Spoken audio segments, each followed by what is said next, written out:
Hi, good evening. My name is Christoria Rutherford, and I currently right now work as a permanency specialist within the child welfare system in Philadelphia.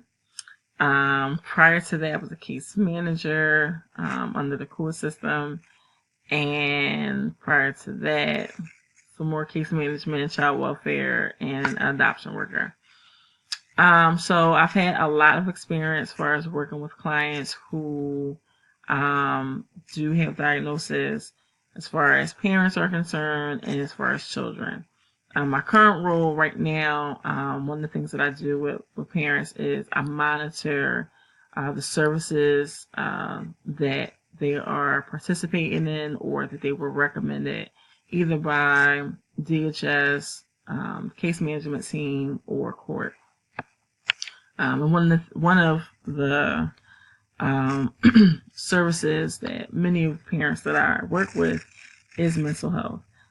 So whether they're going to individual programs, medication management, and things like that. One of the other things that I do is kind of staying on top of the case managers that are under me, ensuring that all their documentation is in. And, one of those things as well is to monitor if the children that we're servicing are also receiving their services. Sometimes I'll review cases and, look to see if we are, on top of it to ensure that they are getting the services that they need. So as far as my my influence on diagnosis, I personally don't have influence on diagnosis.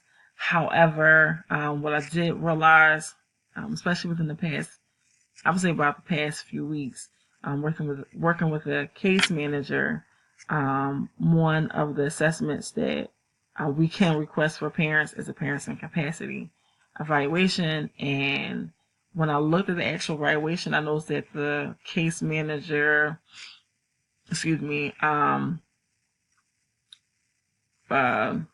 their perception on the client itself was quoted a lot in the evaluation, which was very concerning because we ended up having a conversation about their biases towards the parents themselves. So it was kind of like I realized how much that, even as case managers, their bias and their interactions with other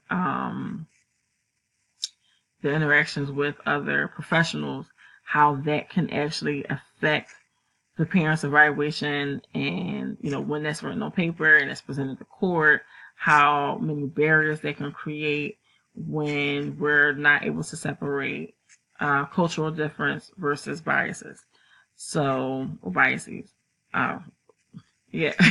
So, in that sense, like that's kind of the experience that I have. But me personally, I have not had direct contact. I've not been able to directly affect anyone's diagnosis itself. Kind of been like on the outside, just looking in, and also kind of just trying to ensure that the case managers that I work with are not confusing or not, and even trying to remind them like not to use their diagnosis against them, against the parents, and being a little bit more realistic and more understanding when it comes to working with our families. So, I mean, that's really kind of my experience that I've had for as parents and families, and things like that. As far as children are concerned, that's kind of the same thing. Monitoring their services, ensuring that they are getting the services that they need, being connected to resources, agencies, ensuring that as far as schools concerned, that they're getting their IEP services, and ensuring that they're getting their medication, ensuring that they know that their rights, things like that. So that's my experience.